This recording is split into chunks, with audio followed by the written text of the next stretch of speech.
Hey everybody, it's me Edward Jones back with a new video, the 3 Ps. I came up with this concept a couple months back, and it is a bit different from the common 6 Ps that we heard of. Proper planning prevents piss poor performance, but I came up with 3 Ps that I think it's kind of a way I try to live my life, and that's what I figured I'd share with you. The 3 Ps, they represent prayer, preparedness, and patience. Um, I'll save patience for the end because from personal experience, that seemed to be the hardest one to maintain. But prayer, preparedness, and patience.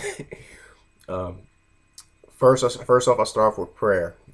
As you've known from my videos, I've said before. If you don't know, if you haven't seen it before, I'll share with you right now.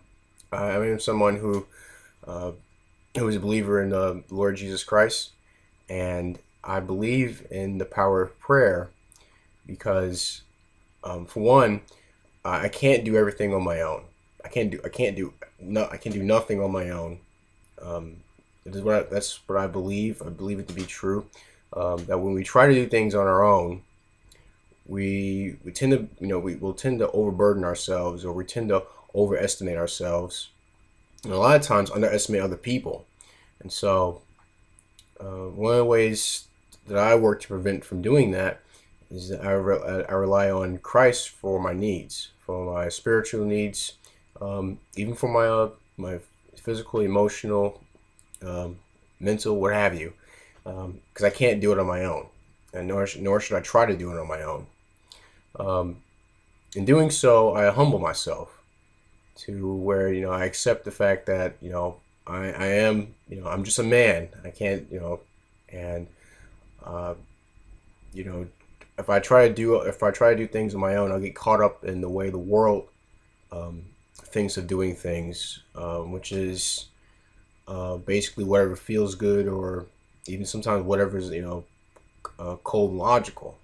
But I go back to prayer because I have good days. I do pray, say thanks for the good days, as well as thank you for the bad days, because there are a lot of lessons that I learned from some of the hard things that I faced throughout my life. I haven't. I mean, I've said I've had some pretty interesting things happen to me throughout my days, and I look forward to more to come.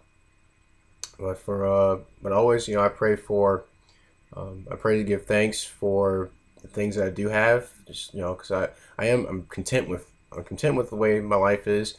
Of course, things can always be better, but things will always be worse. So I pray to pray to give thanks for what I do have.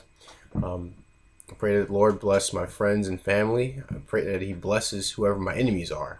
I'm pretty sure they're out there. Um, I may not encounter them as or may not be even be aware of them, but whoever they may be, I pray that the Lord bless them, bless their hearts to help them turn from their ways. I pray for forgiveness of sins, and I pray for to give thanks for the things that the Lord has given me throughout my days. Courage, kindness, mercy, of all things, and grace. Grace is a very tremendous thing that I've gotten over time, and I hope to continue to receive those things. Um, and I pray to show, like I said, I'm not in this by my, I'm not doing this alone. And I pray to show that I not just give thanks, but also the call for calling Him for guidance and encouragement, because I need it. Because I need it, even in I guess you really can say that. I guess SACF or PCE, post collapse environment, hasn't really occurred yet, but there's still day to day things that can slowly wear a person down. So it's not always the large cuts, but sometimes just the little pecks and here and there that can wear down a person. And so I pray to show thanks, and to to receive guidance, to keep receiving blessings, and hopefully I can also do the same for others as time goes by. Because that's doing what Christ wants me to do, is to show love towards the people around me, and then to share and the things that he had done for me, in hopes that they can they will be open for what he can do for them as well. So that's prayer. Preparedness. Number step two. And that's the one that I with prayer, prayer can only do so much, and I can't just rely on the whole the three lifeboats scenario story that's been told before. You can't always pray and not act. So, or rather, you shouldn't. No, you can't do. You can't really do. You can't pray. Faith without acts is dead, and acts without faith is dead. So, preparedness. I've I've prepared myself for a lot of things. Like I'm not Superman. For one thing, I'm asthmatic, and so to prepare for that, I try to watch my diet, watch out for things that can trigger and cause flare-ups. Um, and that basically I'm preparing through the acquisition of knowledge, also through physical fitness. I know Irish. He points that out as one of the things that a person must work on, especially Americans, physical fitness. And so, also preparation through or preparedness through acquisition of tools, learning how to use those tools, even just even communicating with people. That should be seen as a form of preparedness, because we get to know more about ourselves from the conversations that we have with other people. I understand, a lot of times preppers want to stay within this little bubble, within this, don't really want to branch out. Um, as Doug Bass says, don't let people get to your prepper noodles. but sometimes, but who knows? Maybe someone else out there who's not into preparedness can give you a way can give you a new way of making some pretty good ass prepper noodles. So that's another form of preparedness. Talking with people, getting out there and knowing people, getting to know people. Also, being aware of the dangers that are out there. Um, Hunger, thirst, uh, injuries due to lack of first aid, or exhaustion, things like that. So it's good to acquire knowledge, good to acquire tools, um, and good to acquire good health. And those are great forms of preparedness, because when this, whether things collapse tomorrow or 5 years from now or 5 minutes from now, it's good for us. It's good for us to know that we actually have some things stored away. That we worked on our software, and we also, like I said, use an example, we worked on our hardware. This is a pen. But, you can do a lot of good things with a pen. You make signs, you can communicate with others, you can defend yourself with a pen, you can attack with a pen. So, but it goes back to make sure that you prepared yourself through through proper acquisition of knowledge, through gaining knowledge. I guess I can use the word acquisition. It's a fairly, it's not a word I use all the time, but maybe I'll start using it more often. Um, but yeah, it's good to know that you have things set aside, knowledge, tools, what have you, that you can open the toolbox as soon as something happens, and you can pull up that tool, or pull up that bit of knowledge from your head and put it to good use. So prayer, preparedness, and the biggest one, like I said, from my personal experience, is patience. Patience. Um, it's hard, and I've had to overcome it, and I still do it to this day. It's hard to overcome that feeling of anxiousness, to where you can just sit and wait. Where you just you don't want to act too soon. You know, uh, I talked to someone I know in my personal life. I asked them about, is it difficult to be patient, and they said that it was difficult for them because they're naturally impatient. They're always they always look at the bigger picture, and the problem is by always focusing on the bigger picture, they forget the smaller things that happen around them, and so they wind up overlooking them, and sometimes it can bleed out into their interactions with other people. This person said they're actually. What's funny is, even though they're naturally impatient, they're with someone who is actually very patient. To where it seemed like they're saying opposites attract, and so it kind of makes sense. But But yeah, patience. I mean, we have the, think about with all the people, who, they first get into learning about preparedness, learning about all this stuff, and then they want to run out and buy a bunch of stuff without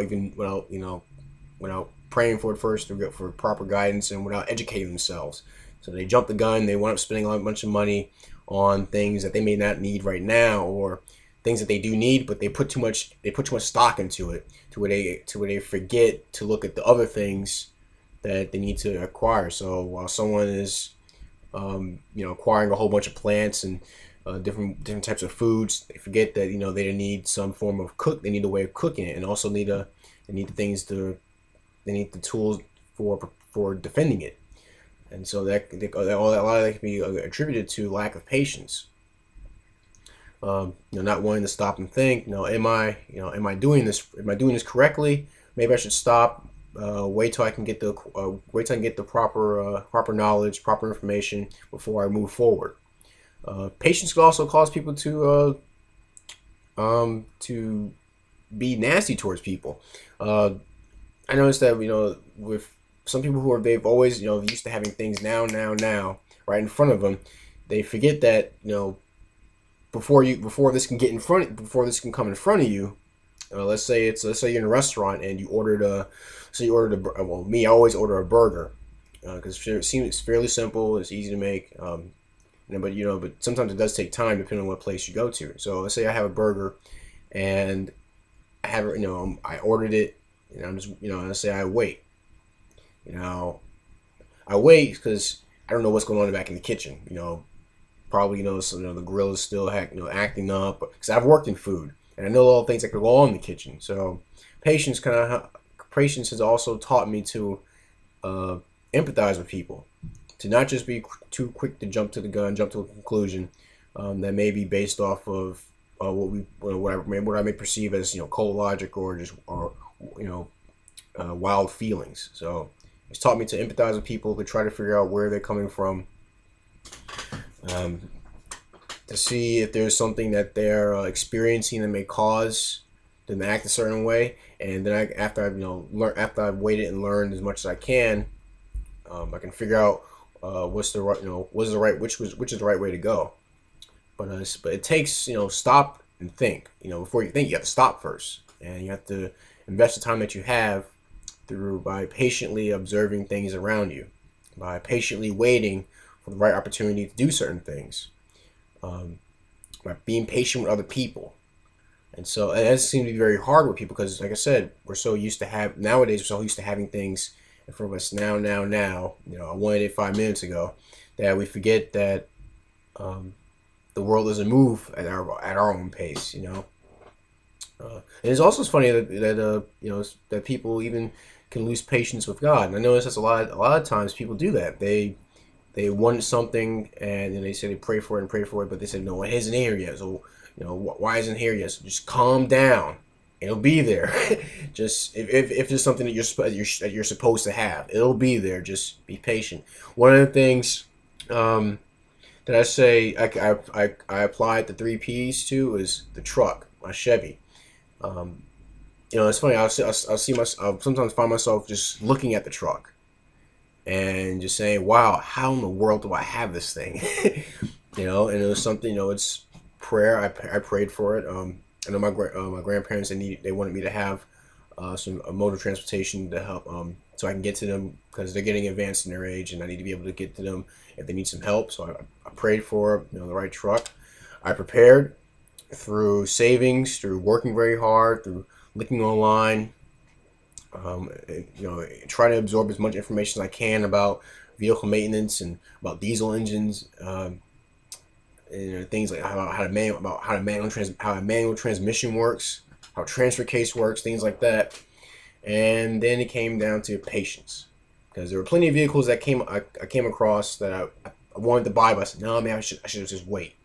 And then the one I have now, I saw it an ad and I was like, oh crap, it's everything I ever wanted in a pickup truck. So, and I had the money and I figured, well, strike while the iron's hot.